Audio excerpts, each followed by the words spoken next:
اللہ رب العزت کی حمد و ثناء اور رسول پاک علیہ الصلاۃ والسلام کی بارگاہ ناز میں ہدیہ درود و سلام عرض کرنے کے بعد رب لم یزل کی بارگاہ بے نیاز میں عاجزانہ انکسارانہ التجا اور استدعا ہے کہ رب کائنات ہم سب کی حاضری اپنی بارگاہ میں قبول فرمائے۔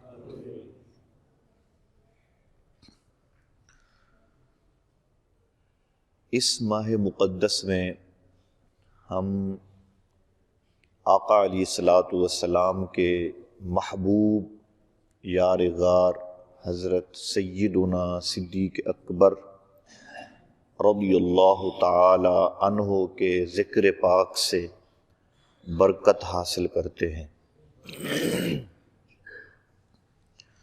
جیسا کہ میں نے گزشتہ جمعۃ المبارک میں آپ حضرات کے سامنے عرض کیا کہ حضرت صدیق اکبر رضی اللہ تعالی عنہ کشتہ عشق مصطفیٰ ہے۔ آپ کے ہر قدم اور ہر حرکت، ہر سکون، ہر قول اور فعل سے عشق مصطفیٰ صلی اللہ علیہ وسلم کی بارش نظر آتی ہے کہ آپ قدم قدم پر با وفا ساتھی ہیں۔ سیرت حلبیہ میں حضرت ام المومنین حضرت سیدہ عائشہ صدیقہ رضی اللہ تعالی عنہا سے روایت موجود ہے۔ آپ فرماتی ہیں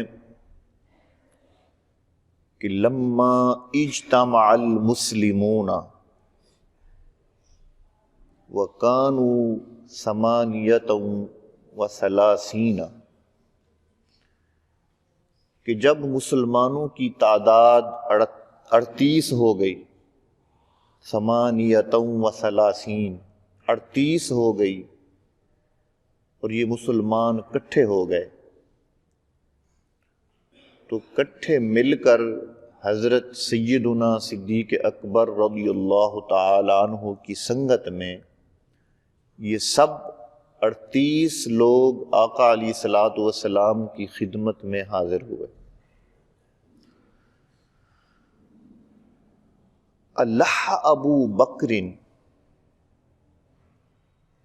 حضرت سیدنا صدیق اکبر رضی اللہ تعالی عنہ اس مختصر مسلمانوں کی جماعت میں سب سے پہلے پکار اٹھے، یا رسول اللہ صلی اللہ علیہ وسلم، ہمیں آپ اجازت مرحمت فرمائیں کہ ہم اپنے ایمان اور اسلام کا اعلان اور اظہار کریں، ہمیں اجازت فرمائیں، اجازت عنایت فرمائیں کہ ہم اپنا مسلمان ہونا ظاہر کریں اور اپنے ایمان کا اعلان کریں۔ قال انا قلیل یا ابا بکر، آقا علیہ الصلوۃ والسلام نے فرمایا، اے ابو بکر، ابھی ہم تعداد میں بہت کم ہیں، ابھی حالات اس بات کی اجازت نہیں دیتے کہ آپ اپنا اسلام اور اپنے ایمان کا اعلان کریں۔ تو حضرت صدیق اکبر رضی اللہ تعالی عنہ نے بار بار اصرار کیا کہ یا رسول اللہ، ہمیں اپنا ایمان ظاہر کرنے کی اجازت عنایت فرمائیں۔ تو آپ کے بار بار اصرار پر آقا علیہ الصلوۃ والسلام نے اجازت دے دی۔ تو روایت میں آتا ہے افترق المسلمون فی نواحی المسجد، تو یہ 38 مسلمان مسجد حرام کے ارد گرد پھیل گئے، مسجد حرام کے ارد گرد پھیل گئے۔ کل رجل عشیرتہ، ہر شخص اپنے خاندان کو اسلام کی دعوت دینے لگا، اسلام کی طرف بلانے لگا۔ قام ابو بکر فی الناس خطیبا ورسول اللہ صلی اللہ علیہ وسلم جالس۔ اس مختصر سے ماحول میں، مختصر مسلمانوں کی جماعت میں، اسلام کے سب سے پہلے خطیب حضرت صدیق اکبر لوگوں میں کھڑے ہوئے۔ اور یہ خطیب کیسے کھڑے ہوئے؟ وَرَسُولُ اللَّهِ صلی اللہ علیہ وسلم جالس، رسول پاک صلی اللہ علیہ وسلم ساتھ تشریف فرما تھے، اور اسلام کا پہلا خطیب اور اسلام کے پہلے جلسے میں لوگوں کو خطاب کرنے والا اور اللہ اور اس کے رسول کی طرف بلانے والا، اس کائنات میں دین اسلام کا پہلا خطیب اور مقرر ابو بکر نکلا۔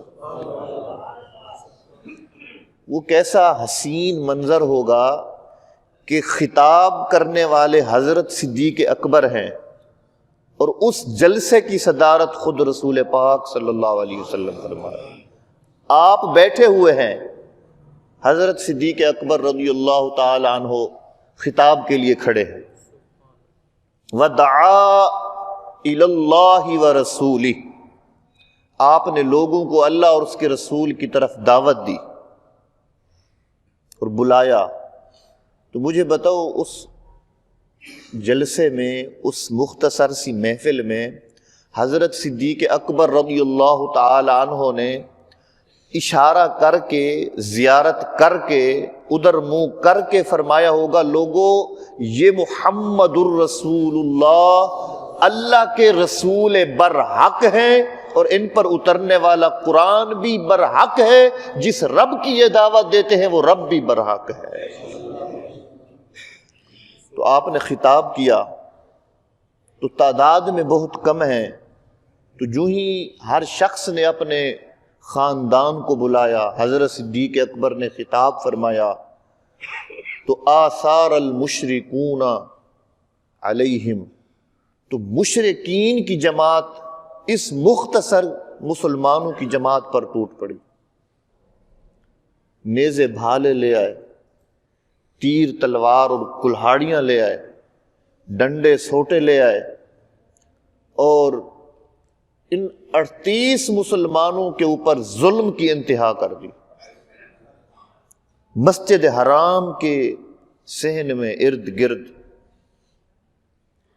اور سب سے زیادہ جو ضرب شدید اور جو سب سے زیادہ زود کوب کیا گیا وہ حضرت صدیق اکبر تھے۔ حضرت سیدنا صدیق اکبر رضی اللہ تعالی عنہ کو بے تحاشا مارا گیا، آپ کا چہرہ خون آلود ہو گیا۔ عتبہ بن ربیعہ، یہ بدبخت کافر، آپ کے پیٹ کے اوپر چڑھ کے آپ کو روندنے لگا، اور منہ آپ کا، چہرہ خون آلود ہے، جسم زخمی ہے۔ تو اتنے میں آپ کے قبیلے بنو تیم کے لوگ آ کر مشرکین کو دور بھگاتے ہیں، اور حضرت صدیق اکبر رضی اللہ تعالی عنہ مسجد حرام کے صحن میں بے ہوش لیٹے ہوئے، بولتے نہیں ہیں، آنکھ کھولتے نہیں ہیں۔ تو بنو تیم جو آپ کے قبیلے کے لوگ تھے، انہوں نے بہت بڑی ایک چادر بچھائی اور حضرت صدیق اکبر رضی اللہ تعالی عنہ کو اوپر لٹایا، اور 4-5 آدمیوں نے اس چادر کو کونوں سے پکڑا اور کپڑے میں اٹھا کر آپ کو اپنے گھر لے گئے۔ ہم ہیں صرف اسلام کے دعوے دار، ہم کلمہ پڑھ کے شاید کسی پر احسان سمجھتے ہیں۔ حضرت صدیق اکبر اس ماحول میں، ہم اگر نعت پڑھتے ہیں، بیان کرتے ہیں، تلاوت کرتے ہیں، آپ میں سے کوئی شخص کسی مجلس میں کوئی تلاوت کرے، نعت کرے، لوگ آپ پر نوٹوں کی نچھاور کرتے ہیں، آپ کو گفٹ دیتے ہیں، نذرانے دیتے ہیں، آپ کو مجلس میں کھانے پکا کے بریانیاں اور آپ کو قورمے کھلاتے ہیں۔ ہم سمجھتے ہیں کہ شاید دین پر ہمارا احسان ہے۔ ذرا ان سے پوچھ، ذرا وہ لا الہ الا اللہ کی آواز بلند کرتے تھے، تیروں کی بارش شروع ہو جاتی تھی، تیروں کی بارش، نیزے اور بھالے کھڑے ہو جاتے تھے، وطن سے دور کر دیا جاتا تھا، بچوں سے دور کر دیا جاتا تھا، عزت لوٹ لی جاتی تھی، مال و متاع کھینچ لیا جاتا تھا، زخمی کر دیا جاتا تھا۔ اور حضرت صدیق اکبر رضی اللہ تعالیٰ عنہ یہ دنیا اسلام کے پہلے خطیب، پہلا خطاب کیا، اور بے ہوشی اور غشی کی حالت میں کپڑے میں ڈال کر آپ کو اٹھا کے گھر لے گئے، اور آپ کے سارے قبیلے کے لوگ جمع ہو گئے گھر میں، حضرت سیدنا صدیق اکبر کے گھر میں سارے لوگ جمع ہو گئے، اور متواتر آپ سے گفتگو کرنے کی کوشش کرتے رہے کہ کہیں یہ بولیں، کوئی بات کریں۔ دن کا حصہ چڑھ گیا، زور کا وقت ہو گیا، لیکن یہ آقا علیہ الصلوۃ والسلام کے وفادار صحابی اور دین اسلام کے پہرے دار صحابی زور کے وقت تک بولے نہیں۔ اس میں بنو تیم کے لوگ پھر صحن حرم میں آئے اور اعلان کیا کہ اے مشرکین مکہ، ہمارا اعلان سن لو، اگر ابو بکر نہ بولے، اور ہمیں امید نہیں ہے ان کے زندہ رہنے کی، ہمیں ان کے بچنے کی امید نہیں ہے، اگر وہ نہ بچے، ان کی وفات ہو گئی تو یاد رکھو ہم عتبہ بن ربیعہ کو ابو بکر کے بدلے میں قتل کریں گے۔ اعلان کر دیا، یعنی اتنا آپ کے اوپر ظلم اور تشدد کیا گیا کہ آپ کے قبیلے والوں کو بھی آپ کے بچنے کی امید باقی نہ رہی۔ متواتر آپ کے والد ابو قحافہ جو اس وقت مشرف با اسلام نہیں ہوئے تھے، متواتر اپنے بیٹے کے سر کو گود میں رکھ کے بلاتے رہے عبداللہ، ابو بکر، عبداللہ۔ کبھی داڑھی کو ہاتھ لگاتے، کبھی آنکھ کھولتے ہیں، کبھی خون صاف کرتے۔ قبیلے والے پریشان ہیں، گھر والے پریشان ہیں، والدہ پریشان ہے۔ تو دن کا کافی حصہ بیت گیا، ظہر کا وقت چلا گیا، اور جب دن کا تھوڑا سا حصہ بچ گیا اور پھر آپ بولے، اور قربان جائیں آپ کی اس بولنے پر، اور آپ نے سب سے پہلے جو جملہ ادا کیا، فرمایا ما فعل برسول اللہ، بتاؤ میرے محبوب کا کیا حال ہے، میرے آقا کا کیا حال ہے۔ سب سے پہلا جملہ جو زبان سے نکلا وہ یہ تھا۔ تو جب آپ بولے تو قبیلے والے کچھ ناراض ہو کے چلے گئے، کچھ اس وجہ سے چلے گئے کہ اب بول پڑے ہیں، جو بولتے نہیں تھے اب بول پڑے ہیں، کچھ اس وجہ سے چلے گئے، کچھ ناراض ہو کے کہ اتنی مار بھی کھائیے پھر بھی محمد کا نام لیتا ہے صلی اللہ علیہ وسلم۔ جب آپ بول پڑے اور یہ پوچھا، لوگ چلے گئے، تو آپ کی والدہ کو کہہ کر گئے کہ ان کو کچھ کھلاؤ پلاؤ، کوئی مشروب پیش کرو، کچھ کھانا پیش کرو کھانے کے لیے۔ تو آپ کی والدہ اس زخمی بیٹے کے پاس جب کچھ پینے کے لیے دودھ یا مشروب لے کر آئیں اور کھانے کے لیے کچھ کھجور یا کوئی چیز لے کر آئیں، تو حضرت صدیق اکبر رضی اللہ تعالیٰ عنہ کو ماں نے کہا کہ بیٹے یہ چیز پی لو اور کھا لو، ہاتھ سے ایک طرف اشارہ کیا، فرمایا ان چیزوں کو ایک طرف رکھو، بتاؤ میرے محبوب کا کیا حال ہے۔ اور آپ کی والدہ نے کہا مجھے آپ کے صاحب کا کوئی علم نہیں کہ وہ کس حال میں ہے، آپ کے ساتھی کا مجھے کوئی پتہ نہیں وہ کہاں ہے۔ تو آپ نے اس وقت فرمایا آپ عمر بن خطاب کی بہن ام جمیل کے پاس جاؤ اور ان سے جا کر پوچھ کے وہ میرے محبوب کا کیا حال ہے۔ اس وقت وہ حضرت سیدنا فاروق اعظم کی بہن مشرف با اسلام ہو چکی تھی، جن کا واقعہ آپ سنتے ہیں کہ حضرت سیدنا فاروق اعظم کو کسی نے خبر دی کہ تیرا بہنوئی اور بہن بھی مسلمان ہو چکے ہیں۔ وہ آپ کی بہن ام جمیل بن خطاب تھی، بنت خطاب۔ ان کو بھی اسلام مخفی رکھنے کا حکم ملا ہوا تھا کہ آقا نے فرمایا تھا اسلام ظاہر نہیں کرنا. آپ نے فرمایا ام جمیل بنت خطاب کے پاس جاؤ اور پوچھ کے آؤ میرے محبوب کا کیا حال ہے. تو آپ کی والدہ ان کے پاس چلی گئی، تھوڑا سا اندھیرا بھی ہو گیا تھا. جا کے پوچھا کہ بتاؤ صاحب ابو بکر کا کیا حال ہے. انہوں نے فرمایا نہ میں ابو بکر کو جانتی ہوں نہ ان کے ساتھی کو جانتی ہوں، کیونکہ آقا علیہ الصلوۃ والسلام نے روک رکھا تھا کہ ابھی اسلام اور ہمارا کوئی اظہار نہیں کرنا.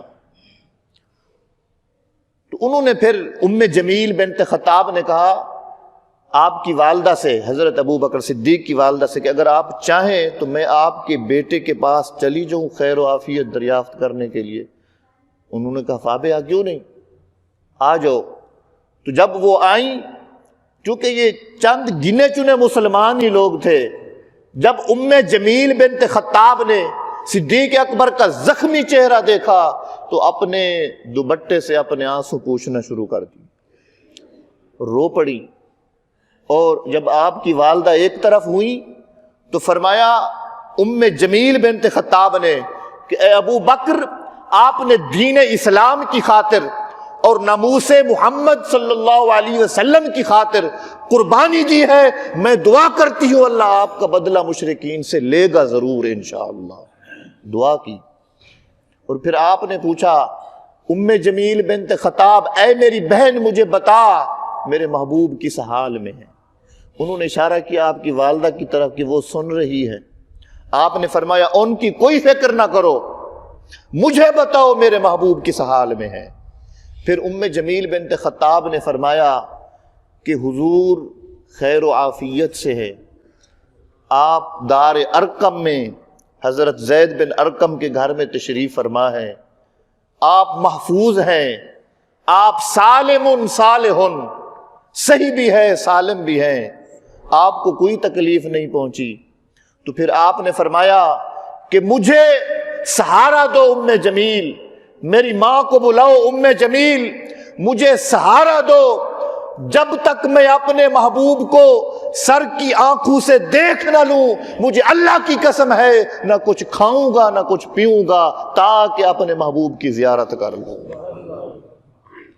کچھ کھاؤں گا نہیں، کچھ پیوں گا نہیں، مجھے سہارا دو، مجھے اٹھاؤ، جب تک میں اپنے محبوب کی زیارت نہ کر لوں اس دل بے قرار کو قرار نہیں آ سکتا. تو آپ کی والدہ نے اور حضرت ام جمیل نے آپ کو سہارا دیا اور حضرت زید بن ارقم رضی اللہ تعالی عنہ کے گھر میں لے گئے. اور قربان جائیں کہ اتنی کمزوری اور زخمی حالت میں، ٹانگوں پہ زخم ہے، پیٹ کے اوپر زخم ہے، چہرہ خون آلود ہے، ہاتھ اٹھتا نہیں ہے، آسرا کرتے ہوئے آپ جب آقا علیہ الصلوۃ والسلام کے اس قیام گاہ پر حضرت صدیق اکبر ظاہر ہوتے ہیں تو راوی حضرت ام المومنین ہے حضرت سیدہ عائشہ صدیقہ رضی اللہ تعالی عنہ، فرماتی ہیں جب میرے باپ ابو بکر میرے محبوب کے سامنے ظاہر ہوئے فَأَقَبَّ عَلَيْهِ وَقَبَّلَهُ رسول اللہ صلی اللہ علیہ وسلم اپنی جگہ سے اٹھ کر حضرت ابو بکر صدیق کو ایسے چمٹ گئے اور آپ کے زخمی چہرے کے بوسے بھی لینا شروع کر دیا. آقا علیہ الصلوۃ والسلام آگے بڑھے، اس عاشق کے زار کو اپنے سینے سے لگایا. فرماتی ہیں وَقَبَّلَهُ اس خون آلود چہرے پر اگر سب سے پہلے کسی نے بوسہ لیا ہے تو رسول پاک نے میرے ابو بکر باپ کے چہرے کا بوسہ لیا ہے. اور پھر فَأَقَبَّ عَلَيْهِ الْمُسْلِمُونَ جو باقی مسلمان آپ کے ساتھ دار ارقم میں موجود تھے وہ سارے کے سارے حضرت سیدنا صدیق اکبر کی طرف لپکے بڑھے اور آپ کے زخموں کو صاف کرنے لگے. کوئی آپ کے خون آلود کرتے کو چومنے لگا اور کوئی ہاتھ لگا کے اپنے چہرے کو مسلنے لگا. اور جب آقا علیہ الصلوۃ والسلام نے اپنے اس عاشق کے زار کی اس حالت کو دیکھا کہ جسم پر راشہ ہے اور زخمی چہرہ ہے، کھڑے نہیں ہو سکتے، لٹاتے ہیں بیٹھ نہیں سکتے تو لٹا دیتے ہیں. تو وَرَقَّ لَهُ رسول اللہ صلی اللہ علیہ وسلم رقۃ شدیدہ. ام المومنین فرماتی آقا علیہ الصلوۃ والسلام کو میرے باپ کی زخمی حالت دیکھ کر ایک رقت طاری ہو گئی. آپ رونا شروع کر دیا رسول پاک صلی اللہ علیہ وسلم نے. جب صدیق اکبر زخمی جسم، زخمی زبان اور زخمی ہونٹوں کے ساتھ آقا علیہ الصلوۃ والسلام کو رقت شدیدہ کی حالت میں دیکھا تو پھر یہ عاشق زار اپنے زخموں کو بھول گیا، اپنے درد کو بھول گیا، اپنے دکھتے ہوئے جسم کو بھول گیا. پھر رسول پاک صلی اللہ علیہ وسلم کو جب روتے ہوا رقت کی حالت میں دیکھا تو پکار اٹھے لیس بی باس یا رسول اللہ، مجھے کچھ نہیں ہے، آپ سکون فرمائیں. لیس بی باس یا رسول اللہ، مجھے کچھ بھی نہیں ہے، میں ٹھیک ہوں. فداک ابی و امی انت یا رسول اللہ، میرے ماں باپ آپ پر قربان ہوں یا رسول اللہ، مجھے کچھ بھی نہیں ہے، میں ٹھیک ہوں. آپ تسلی فرمائیں، آپ گریہ ازاری نہ فرمائیں، میں ٹھیک ہوں. تو آقا علیہ الصلوۃ والسلام نے پھر اپنے اس محبوب صحابی حضرت صدیق اکبر سے فرمایا ابو بکر کچھ مانگ. تو اس وقت حضرت صدیق اکبر رضی اللہ تعالی عنہ نے اپنی ماں کی طرف اشارہ کرتے ہوئے عرض کیا رسول اللہ فادعوها الی اللہ ورسولی، کہ یا رسول اللہ اس میری ماں باپ کو اللہ اور اس کے رسول کی طرف بلائیں، مجھے امید ہے آپ دعا فرمائیں گے میری ماں مشرف اسلام ہو جائے گی. تو آقا علیہ الصلوۃ والسلام نے آپ کی والدہ ام الخیر کے لیے دعا مانگی کہ اللہ اس کو ہدایت نصیب فرما. ابھی آقا علیہ الصلوۃ والسلام کے دست مبارک ایسے اٹھے ہوئے تھے، آپ کی والدہ ماجدہ اسی وقت پکار اٹھتی ہے لا الہ الا اللہ محمد الرسول اللہ. قدم قدم پر ہر لمحہ، ہر لحظہ، ہر گھڑی، ہر منٹ حضرت صدیق اکبر رضی اللہ تعالی عنہ سے آپ کے قدم قدم پر اور ہر جملے اور ہر قول فعل سے محبت اور عشق مصطفیٰ کی بارش برستی ہے. یہ وہ حضرت سیدنا صدیق اکبر ہیں. رات بھی میں آپ کو بتا رہا تھا کہ ماہر نفسیات جو لوگ ہیں نا وہ بتاتے ہیں کہ انسان کی ایک فطرت ہے کہ وہ بیٹھا ہو، اسے کوئی چیز چبھے یا کوئی چیز لگے یا کوئی اسے ہاتھ لگائے انجانے میں، اسے پتہ نہ ہو تو وہ فوراً ہٹتا ہے. آپ بیٹھے، آپ کو کوئی پیچھے سے ہاتھ لگائے، آپ فوراً دیکھیں گے کون ہے، فوراً آگے ہوں گے. آپ کو نیچے سے کوئی چیز محسوس ہو تو آپ فوراً ہاتھ اٹھائیں گے، پاؤں اٹھائیں گے، ٹانگ اٹھائیں گے. یہ انسان کی فطرت ہے.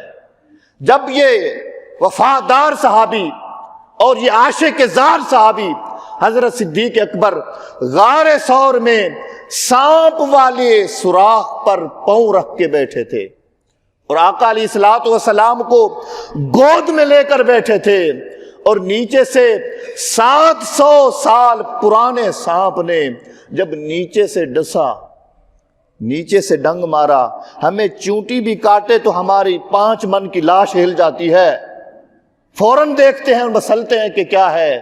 لیکن جب صدیق اکبر کو سانپ نے کاٹا، انسانی فطرت کا تقاضا تھا کہ پاؤں اوپر اٹھاتے، نیچے دیکھتے، اس کو مارتے، اپنا دفاع کرتے. جو ہی سانپ نے کاٹا، انسانی فطرت کا تقاضا تھا کہ صدیق پاؤں اوپر اٹھا. عشق مصطفیٰ کہتا تھا نہیں، صدیق پیر نیچے دبا. آپ نے پیر اور نیچے دبایا، پاؤں کو اور دبایا، بجائے اٹھانے کے، بجائے حرکت دینے کے اور دبایا. تو محدثین کہتے ہیں عشق مصطفیٰ، محبت مصطفیٰ، مودت مصطفیٰ صدیق اکبر میں، اس کے سینے میں یہ گھر کر لیا تھا کہ عشق مصطفیٰ نے صدیق اکبر کی فطرت کو تبدیل کر ڈالا تھا. اور لوگ کہتے ہیں کہ آپ روئے تھے اس سانپ کے ڈسنے کی وجہ سے. بعض علماء کہتے ہیں نہیں، اس وجہ سے نہیں روئے تھے، وجہ رونے کی اور تھی. رو نہیں سکتے، کیوں؟ انہوں نے کہا قرآن کے خلاف ہے یہ بات، اس وجہ سے کہ جب زلیخا کو زنان مصر نے تانا دیا تھا کہ اے زلیخا ایک غلام پہ عاشق ہو گئی ہو، انہوں نے بٹھایا ان زنان مصر کو اور ہاتھ میں پھل پکڑایا اور چھری پکڑائی، اور ادھر سے حضرت سیدنا یوسف علیہ السلام سے فرمایا، عرض کی کہ آپ ان کے سامنے بے نقاب ہو کر گزر جائیں۔ آپ چونکہ چہرے پر پردہ رکھتے تھے، تو جب حسن یوسف کو پھل کاٹنے والی عورتوں نے اپنے سر کی آنکھوں سے دیکھا، قرآن کہتا ہے فَلَمَّا رَأَيْنَهُ أَكْبَرْنَهُ وَقَطَّعْنَ أَيْدِيَهُنَّ، اتنی مگن ہو گئی حسن یوسف میں، جمال یوسفی میں کہ چھریاں چل گئیں، پھل کٹ گئے، ہاتھ کٹ گئے، خون بہہ گیا، نگاہیں جمی کی جمی رہ گئی اور پتہ نہ چلا۔ اور آج تک کوئی روایت نہیں ملتی کہ ہاتھ کاٹنے والی عورتوں میں سے کسی عورت نے چیخ و پکار کی ہو، کسی نے کہا ہو میرے ہاتھ پہ چھری چل گئی ہے، زخم ہو گیا ہے، میرا ہاتھ کٹ گیا ہے۔ تو فرماتے ہیں اگر حسن یوسف پر اگر کسی کی نگاہ پڑے، ہاتھ پر چھری چلتی رہے، خون بہتا رہے، کسی کی چیخ نہیں نکلتی، پھر وہ ابو بکر کیسے رو سکتا ہے جس کی گود میں نبیوں کا سردار آرام فرما رہا تھا، جس کی گود میں حسن محمد تھا، جس کی گود میں زلف عنبری موجود تھی، جس کی گود میں چشم نرگسی موجود تھی، جس کی گود میں لب لالین موجود تھے، جس کی گود میں خط مشکین موجود تھے، وہ ابو بکر کیسے رو سکتا تھا جس کی گود میں چاند سے حسین مکھڑا زیادہ موجود تھا؟ وہ کیسے رو سکتے تھے؟ پھر سوال یہ ہے، پھر روئے کیوں؟ پھر روئے کیوں؟ ما یبکی کا یا صدیق، صدیق آپ کو کس چیز نے رلا دیا؟ آقا نے پوچھا تھا، آنسو ٹپکے تھے۔ تو وہ عشاق لوگ کہتے ہیں وہ روئے اس وجہ سے تھے کہ غار کو دیکھا، یہ قبر نما ہے، یہ قبر نما غار ہے۔ آج میں جیتے جاگتے حضور کی سنگت میں بیٹھا ہوں، معلوم نہیں جب میری قبر آئے گی، اس طرح میں قبر میں اکیلا بیٹھا ہوں گا، اس وقت میرا محبوب میرے پاس ہوگا یا نہیں، میں علیحدہ ہوں گا یا آپ کے ساتھ ہوں گا۔ فَأَنزَلَ اللَّهُ سَكِينَتَهُ، اللہ رب العزت نے سکینہ اس بات کا اتارا کہ ابو بکر غار میں بیٹھ کے جدائی مصطفیٰ کے لمحے کو یاد کر کے رونے کی ضرورت نہیں ہے، جس طرح تو آج غار میں میرے محبوب کے ساتھ ہے، مزار میں بھی میرے محبوب کے ساتھ ہوگا، غار میں بھی میرے محبوب کے ساتھ ہوگا۔ اور یہ وعدہ اللہ رب العزت کا سچ ہوا، صدیق غار میں بھی ساتھ تھا، گھر میں بھی ساتھ تھا، سفر میں بھی ساتھ تھا، حضر میں بھی ساتھ تھا، غار ثور میں بھی ساتھ ہے، آج مزار میں بھی ساتھ ہے۔ وآخر دعوانا ان الحمد للہ۔